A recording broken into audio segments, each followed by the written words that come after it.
तीसरा नवरात्रा। चंद्रघंटा माता की कथा। नवरात्रि का आज तीसरा दिन है और इस दिन माँ दुर्गा के तीसरे स्वरूप चंद्रघंटा की पूजा की जाएगी। माँ दुर्गा का पहला शैलपुत्री और दूसरा ब्रह्मचारिणी स्वरूप भगवान शंकर को प्राप्त करने के लिए है। जब माता भगवान शंकर को पति रूप में प्राप्त कर लेती है तब वह आदिशक्ति के रूप में प्रकट होती है और चंद्रघंटा बन जाती है। नवरात्रि के तीसरा दिन माँ चंद्रघंटा की पूजा कर उन्हें प्रसन्न किया जाता है। माता चंद्रघंटा को कल्याणकारी और शांतिदायक का रूप मानते हैं। माता के मस्तक पर घंटे के आकार का आधा चंद्रमा चिन्हित है। यही कारण है कि माँ को चंद्रघंटा कहते हैं। माँ चंद्रघंटा की पूजा करने से न केवल रोगों से मुक्ति मिल सकती है बल्कि माँ प्रसन्न होकर सभी कष्टों को हर लेती है। ऐसे में यदि आप तीसरी नवरात्रि व्रत रख रहे हैं तो माँ चंद्रघंटा की पूजा विधि इस दिन माँ दुर्गा के तीसरे स्वरूप चंद्रघंटा की पूजा की जाएगी। माँ दुर्गा की यह शक्ति तृतीय चक्र पर विराज कर ब्रह्मांड से दसों प्राणों व दिशाओं को संतुलित करती है और महाआकर्षण प्रदान करती है। इनकी उपासना से भक्तगण समस्त सांसारिक कष्टों से छूटकर सहज ही परमपद के अधिकारी बन जाते हैं। प्रचलित कथा के मुताबिक माता दुर्गा ने माँ चंद्रघंटा का अवतार तब लिया था जब दैत्यों का आतंक बढ़ने लगा था। उस समय महिषासुर का भयंकर युद्ध देवताओं से चल रहा था। महिषासुर देवराज इंद्र का सिंहासन प्राप्त करना चाहता था। वह स्वर्ग लोक पर राज करने की इच्छा पूरी करने के लिए यह युद्ध कर रहा था।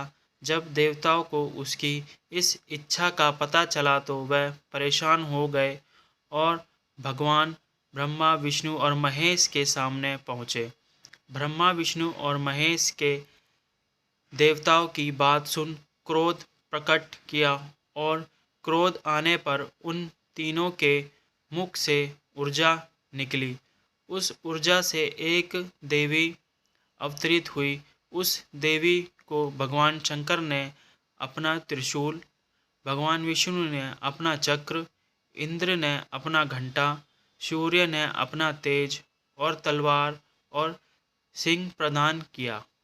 इसके बाद माँ चंद्रघंटा ने महिषासुर का वध कर देवताओं की रक्षा की। अपने भक्तों के दुखों को दूर करती है, इसलिए इनके हाथों में तलवार, त्रिशूल, गदा और धनुष होता है।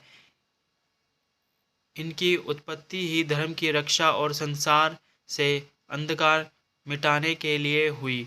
मान्यता है कि माँ चंद्रघंटा की उपासना साधक को आत्माध्ययिक और आत्मिक शक्ति प्रदान करती है।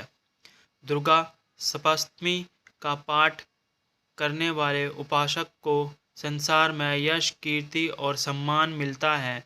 माँ का स्वरूप अत्यंत सौम्यता एवं शांति से परिपूर्ण है। माँ स्वरूप इनके सवारी शेर होने की तरह चमकीली है।